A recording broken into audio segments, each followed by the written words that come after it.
So what's up mga kaboss amo? Welcome back sa ating channel.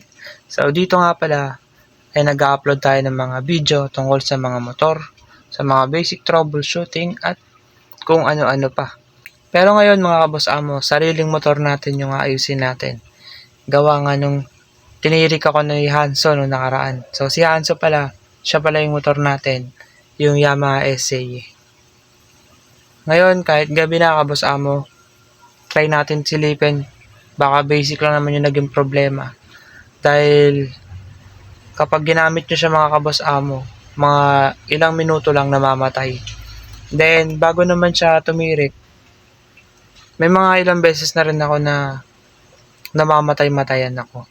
Kaya sigurado ako meron tong problema. Kaya dapat ma-check natin siya ngayong gabi. Kasi bukas may pasok tayo. Kaya ngayon lang talaga yung time natin. Kahit alas 11 na. Mag-alas 12 na nga ng gabi. Dilim na dito. Silipin natin baka naman madali lang yung naging problema. Baka basic lang. So bago yung kaboss amo, kung bago ka pa lang sa aking channel at di ka pa nakasubscribe, please subscribe at click mo yung bell icon dyan para laging updated sa mga video na i-upload natin. Let's go! So yan kaboss amo, sabi sa inyo, gabing-gabi na. Kaya medyo hinaan lang natin boses natin, baka marinig tayo ng kapitbahay. So ito si Hanso kaboss amo, yung ating Yamaha SA. Yan. Nakataengga siya dito sa ating munting garahe. Yan. Silipin natin kung ano naging problema na ito. Bukod dito, mapapansin nyo ba yung kulay niya? Dito, itim na itim. Tapos dito, tuyo. So, ibig sabihin, may leak na. Dito banda. Tingin ko yung gasket. Yan. Naluto na ng sobra yung gasket. So, sana magka-budget tayo. Papalitan natin yan. Dadamay na rin natin yung iba. Tapos, malilinis na rin natin yung loob. So, pag nagto-troubleshoot ako ng mga ganitong klaseng problema kung saan namamatay-matay or nagloloko, parang jowa mo, nagloloko, naglulus, namamatay, under ka ng ilang minuto, then mamamatay. Palyado, yan. Ang kadalasan lang naman na basic na i-check natin dyan bago tayo magpunta sa mga mas malalalim na sira sa motor. Syempre, spark plug muna tayo. Diyan tayo mag-check. Check natin kung may kuryente. Kasi minsan namamatay. Minsan, okay siya. Yan. Sa spark plug muna tayo. Mag-aara yung spark plug ni Yamaha SA, ni Hanso. Dahil may cover siya. Pero goods yan. Para hindi manakaw yung spark plug natin. Kala mo naman nanakawin no? So, yan. Alisin natin itong dalawang allen. Yan, alisin natin yan. Kasi kaboss amo, nakaraan ko pa ito gustong silipin eh. Kaya i-plug na rin natin para may idea kayo kung ano man mangyari dito. Kung ano man makita natin problema, di ba? Alright yun. Para mayroon kayong mapapanood kapag sakaling ganito yung naging problema ng motor. Yung tipong gamitin mo lang ng saglit namamatay-matay. Then hindi mo magamit ang maayos. Hanggang sa yun tirik na. Alisin natin to. Yan, pasensya na kaboss amo. Hindi tayo masyadong active sa pag-upload ngayon. Grabe. Dami na nangyari sa buhay ko. Pero dito masarap magkwento sa YouTube no. Kasi dito, ito naman yung nauna eh. Sa Facebook kasi toxic eh. Dito, okay na okay.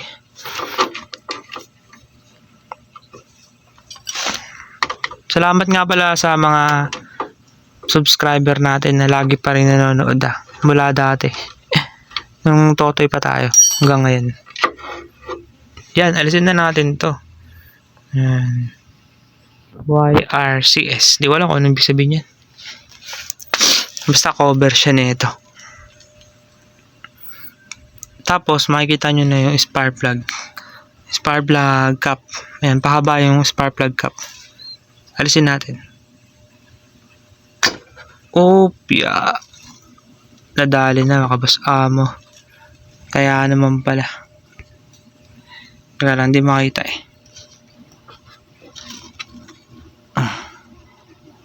Yan o. Kita nyo yung spark plug natin. Yan o.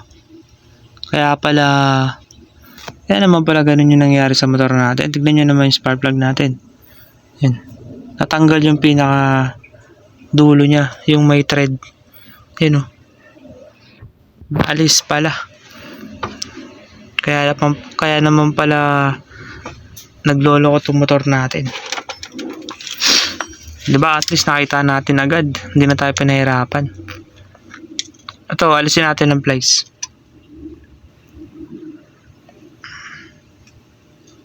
Yan, alisin natin. Ay, higpit. Ito, kaboss amo. Ito ang salarin. Ito ang salarin. Yan. Yung ating spark plug. Napaka basic lang pala ng sira, no? Tapos masakit ulo natin. Kaya dapat alam nyo muna yung mga basic eh. Mga troubleshooting ba? Para ma-apply nyo rin sa sarili nyo mga motor. Or sa mga kilala nyo. Yan. Siyempre, ano pa hinintay natin? Hindi alisin na natin itong ating spark plug. Gamit tayo na ito. Ito yung ginagamit ko eh. Heavy duty na spark plug remover. Hindi sumasablay yan.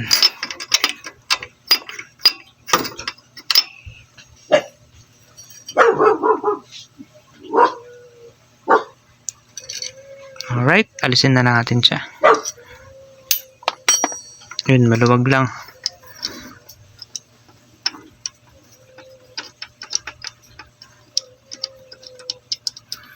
Alisin na natin ang ating spark plug.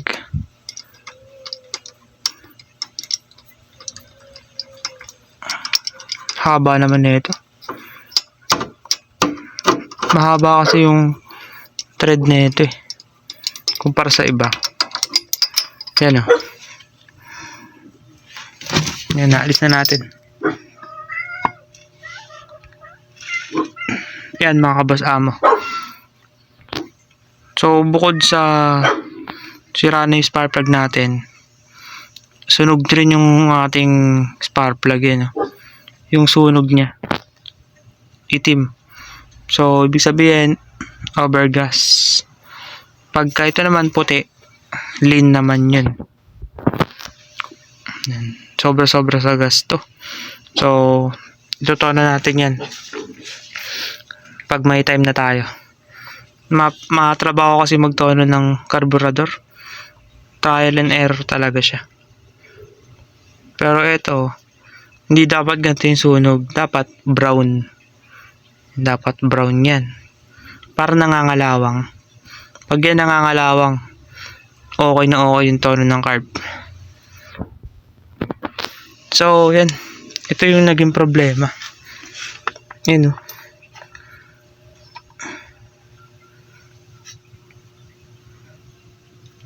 Ayan mga kaboss amo. Oh, di ba? Ay, baligtad. Yan. Ah, di ba? Oh. Kung ganito ba yung spark plug mo, mapaandar mo ba ng maayos? Tignan nyo. Luwag. Eh, konting sadlock mo lang. Sigurado patay ang motor. So, ayan no. Basic na basic lang, di ba? Hindi na tayo pinahirapan ni Hanso. Bait talaga na itong motor natin.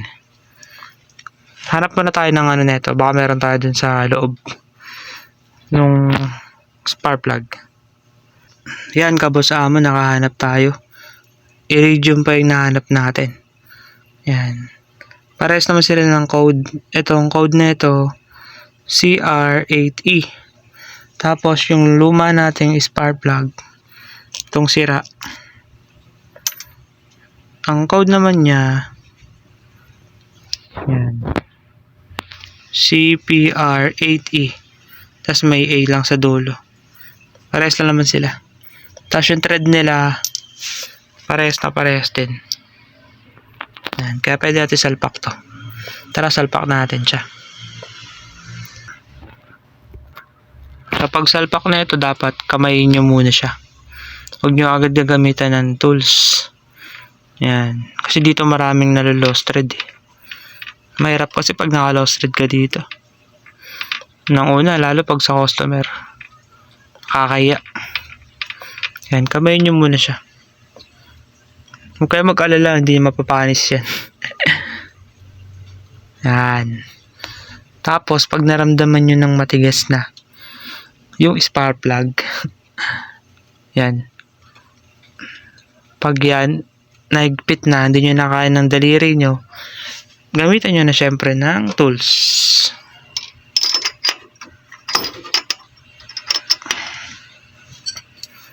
Gamitan natin ng tools para maigpitan. At huwag naman sobrang higpit. Kung halos di na matanggal. Sakto lang. Hopya. Okay na yan.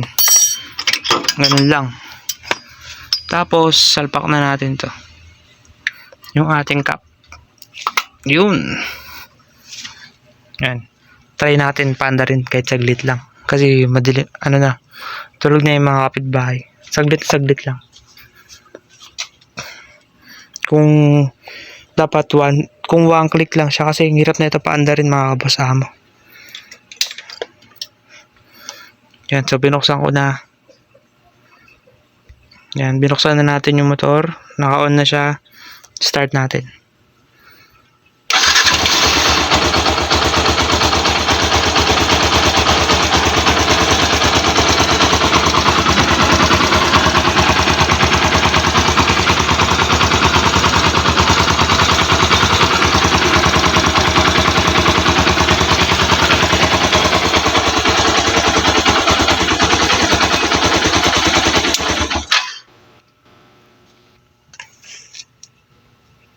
Yan kaboss amo.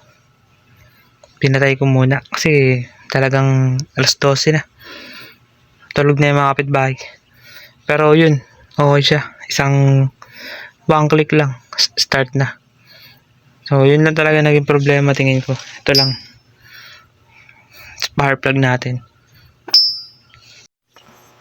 So yun lang kaboss amo yung ating vlog ngayong gabi. Grabe. Tulog na talaga sila lahat. Kaya. So yun. Basic lang pala yung naging sira ng motor natin. Spark plug lang. So malay nyo kaboss amo, ganito lang din yung naging problema ng motor nyo kung sakaling mangyari rin sa inyo na nagloloko yung motor, pumapalya, biglang namamatay. So spark plug lang. Ito yung titignan nyo muna. Yun muna yung unang-una. Yung kuryente. Kasi doon ako madalas mag-check eh. Lalong-lalo na kung mahina lang yung kuryente. Minsan kasi kahit may kuryente to, spark plug, pero mahina lang. Minsan din niya rin kayang pa-startin yung motor. Kaya dapat tama yung kuryente niya. So yun kabusamong, ganito na naman na yung vlog natin. Papaalam muna tayo. Kita kayo sa next vlog kasi gabi na. Tulog na tayo lahat. Good night. So, thank you sa lahat ng nanonood. God bless. Peace out.